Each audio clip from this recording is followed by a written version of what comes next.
कृष्णा। श्री श्री जगन्नाथ बलदेव सुभद्रा मैया की जय। आप सब लोगों को पाप मोचनी एकादशी की बहुत बहुत बधाई हो। आपसे विनती है कि अपने कल्याण के लिए इसको पूरा सुनिएगा। तो एक बार युधिष्ठिर महाराज कृष्ण भगवान से बोले कि प्रभु, चैत्र के महीने में कृष्ण पक्ष में जो एकादशी आती है, मुझे उसका नाम और उसका महात्म्य बताइए। भगवान बोले, हे युधिष्ठिर, तुमने जन कल्याण के लिए जो बड़ा सुंदर प्रश्न किया है, अब तुम मुझसे उसका उत्तर सुनो।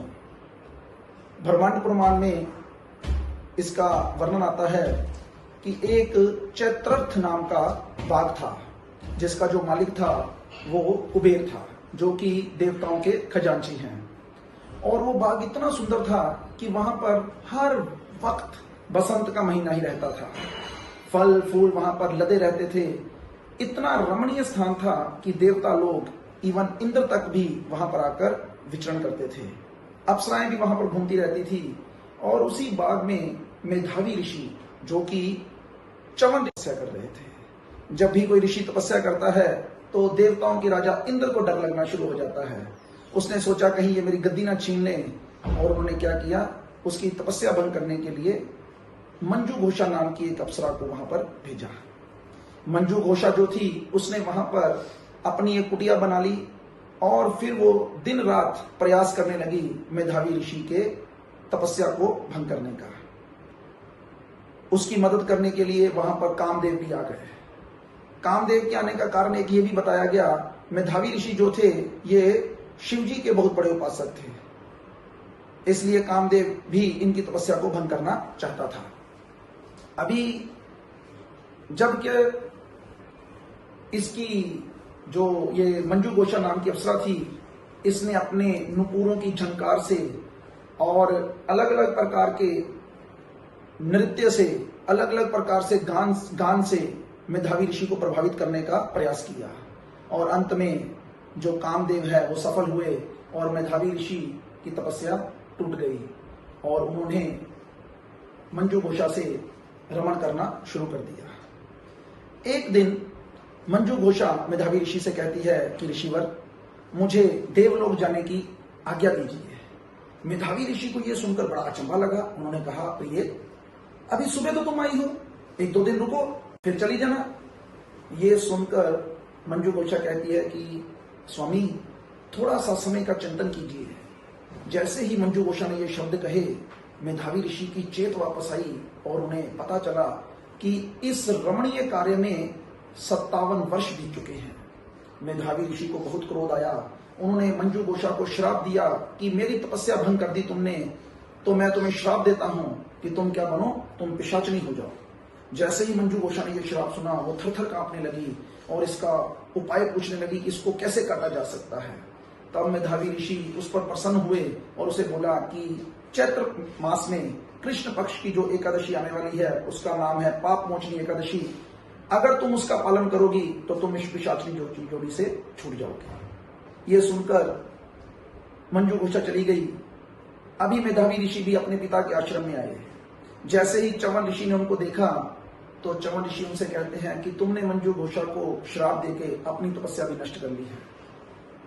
तो अब मेधावी ऋषि ने पूछा कि मैं कैसे इस तपस्या को वापस लूं। तब च्यवन ऋषि कहते हैं कि तुम भी जो ये चैत्र मास के कृष्ण पक्ष की पाप मोचनी एकादशी है, उसका पालन करो। इधर मेधावी ऋषि चैत्र मास की पाप मोचनी एकादशी का पालन करके अपनी तपस्या को वापस ले लिए, और उधर मंजू घोषा जो कि पिशाचनी बन चुकी थी, वो भी इस एकादशी का पालन करके पुनः अपनी अप्सरा की योनि को प्राप्त की, अप्सरा के रूप को प्राप्त की और स्वर्गलोक को चली गई। तो ये जो एकादशी है, ये भगवान के द्वारा हमें दिया गया एक सुंदर उपहार है।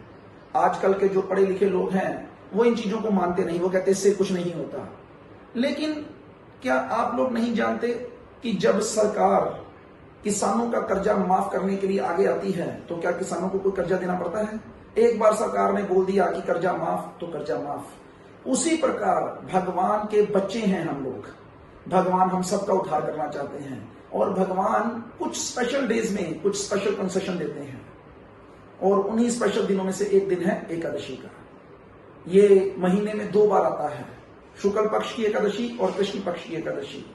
मैं आप सब लोगों से हाथ जोड़कर विनती करता हूं कि आप सब लोग एकादशी का पालन कीजिए। ये एकादशी हमें हमारे मनुष्य जीवन का जो सही लक्ष्य है वहां तक पहुंचाने में मदद करेगी। शास्त्र कहता है माधव तिथि भक्ति जननी, ये एकादशी की तिथि को माधव तिथि भी कहते हैं। इसी एकादशी के प्रमाण के लिए चैतन्य चरितामृत में एक जगह पर भगवान चैतन्य स्वयं अपनी मां से प्रार्थना करते हैं। जब मां ने पूछा कि बेटा मां तू मुझसे क्या मांगता है, तो चैतन्य महाप्रभु को हाथ जोड़कर कहते हैं, प्रणाम करते हुए कहते हैं कि मां मैं तुमसे एक ही चीज मांगता हूं कि तुम एकादशी का व्रत रखा करो।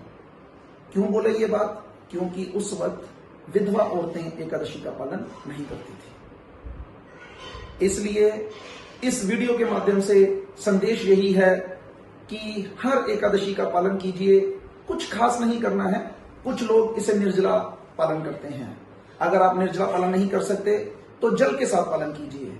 अगर जल से भी आपका गुजारा नहीं चलता तो आप फ्रूट ले सकते हैं। अगर फ्रूट से भी नहीं चलता तो आप दूध दही पनीर ले सकते हैं। अगर इससे भी नहीं चलता तो जिस प्रकार नवरात्रे में भोजन करते हैं उसी प्रकार का भोजन कर सकते हैं। लेकिन अन्न मत खाइए, सब्जियां मत खाइए, चावल मत खाइए। ये मेरी आप लोगों से हाथ जोड़कर विनती है। आपको पुनः एक बार पाप मोचनी एकादशी की बहुत बहुत बधाई। हरे कृष्णा।